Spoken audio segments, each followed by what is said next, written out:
कहते हैं उस दिन से देवताओं का क्रोध तुम्बाड़ पर बारिश बनकर बरस रहा है। आज भी महाराष्ट्र में एक ऐसे गांव है जिसको लोग श्रापित मानते हैं। बोलता है वह 16 करोड़ देवी देवता की अभिशाप है जो कि आज तक बरस रहा है बारिश की तरह। और हाँ, सच में अगर आज भी तुम उधर जाओगे ना, जितना भी गर्मी में उधर बारिश होगा ही होगा, जिसको तुम भले ही नहीं मानो पर ये सच है। हाँ, हम उधर कभी नहीं गए, पर हम तो चांद में भी कभी नहीं गए, पर चांद है ना।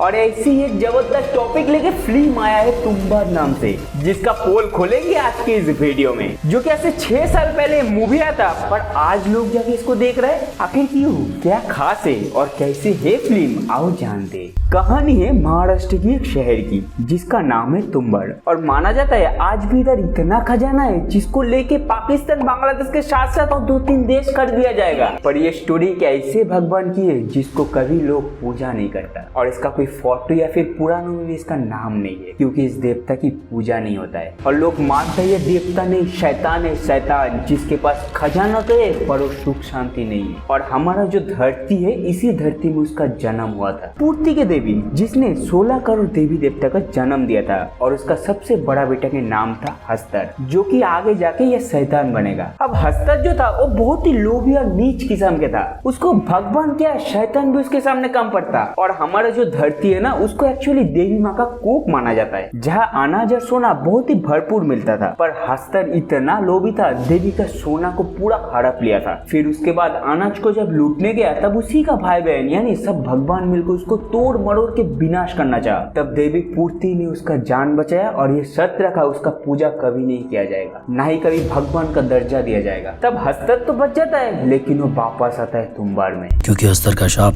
हमारे लिए वरदान है, क्योंकि वहाँ का लोगों को उसका सोना चाहिए था और इसीलिए हस्तर का पूजा करता था। जिसलिए बोला भी जाता है भगवान का श्राप आज भी उस गांव में बारिश की तरह बरस रही है।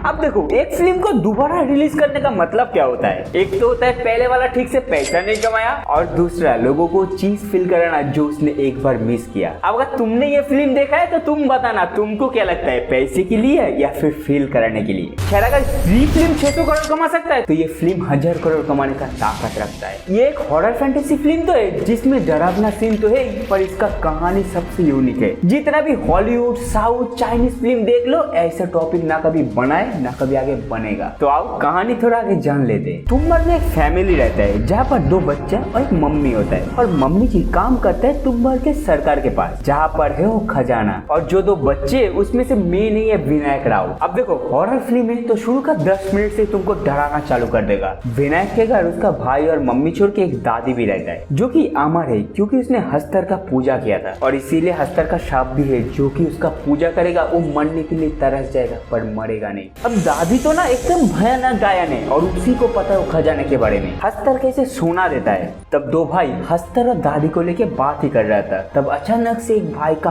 पेड़ से गिर के मौत हो जाता है। लेकिन जो विनायक राव था उसको लोभ था खजाना के ऊपर, और जहाँ उसका मम्मी काम करता था उस सरकार भी मर गया उधर। अब विनायक को लेके उसका मम्मी चला जाता है तुम्बाड़ छोड़ के पूना, लेकिन आदमी का लोभ छुप नहीं सकता, और विनायक तो बच्चे से ही लोभी था। अब 15 साल बाद विनायक बड़े हो गया, शादी हो गया उसका, तब वो खजाना का खोज में पुणे से जाता है तुम्बाड़। और तब भी वहाँ पर बारिश हो रहा था, तो जाता है उसका पुराना घर, जहाँ पर देखता है उसका दादी अब तक मरा नहीं क्योंकि वो अमर है। तो दादी से वो खजाना के बारे में पूछता है, और दादी बोलता है तू लोभी है, तू खजाना नहीं छोड़ेगा। और फिर दादी उसको खजाने के बारे में बता देता है, जो कि एक कुएं के अंदर है, और वो जगह बहुत ही खतरनाक है, वो एक अलग ही दुनिया है। अब विनायक है लोभी इंसान, वो सोने के चक्कर में पूरा कोठी छान मारता है, और 6 महीने बाद जाके उसको जगह मिल जाता है। अब विनायक घर लौट आता है पुणे, जो कि इस बार खाली हाथ नहीं आया, 2 मुद्रा साथ में ले आया। तो अब धीरे धीरे बहुत सारा सिक्का लाते हैं और बेच बेच के अच्छा सा पैसा भी कमा लेता है। और ये देख के एक चाचा सोचता है क्यों ना मैं भी जाऊँ, मैं भी खजाना लेके आऊँ उसकी तरह और पैसे कमाऊं। पर उसे तो पता नहीं था उधर हस्तर है, कैसे सोना निकालना पड़ता है। तो बेचारा को सोने के लोभ में अपना जान गंवाना पड़ता है। अब विनायक राव बहुत ही पैसा वाला बंदा बन चुका है, जो कि अब बुरा भी हो गया काफी, जो कि वो कुएं में भी सही से उतार नहीं सकता,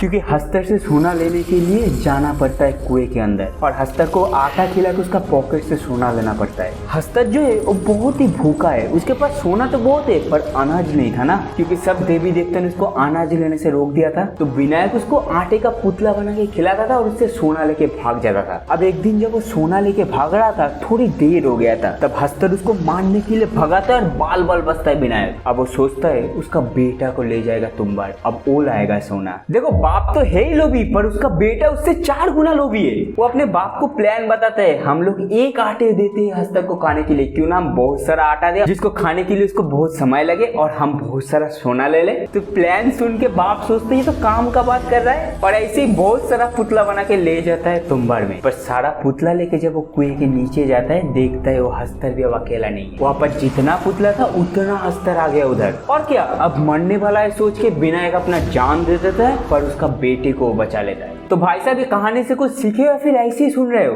देखो आदमी को ज्यादा लोभ नहीं करना चाहिए, नहीं तो एक दिन मारा जाता है। जैसे कि दादी मारा था, फिर चाचा मारा और अब विनायक राव। पर अब इसका सेकेंड पार्ट भी आएगा जिसमें विनायक का बेटा शायद सोना निकालेगा। लेकिन अगर री रिलीज की बात करें ना तो ये फिल्म सेम ही है, बस इसका साउंड में कुछ इम्प्रूव किया और हस्तर को थोड़ा अपडेट कर दिया है। बाय द वे तुमने ये फिल्म अभी देखो या फिर 2018 में देखा था? कमेंट पे बताना। और मूवी का कहानी कैसा लगा जरूर बताना। हम मिलते हैं अगला वीडियो में कुछ एक नया टॉपिक के साथ, कुछ एक नया मूवी रिव्यू के साथ। तब तक के लिए जय हिंद, टाटा, बाय बाय।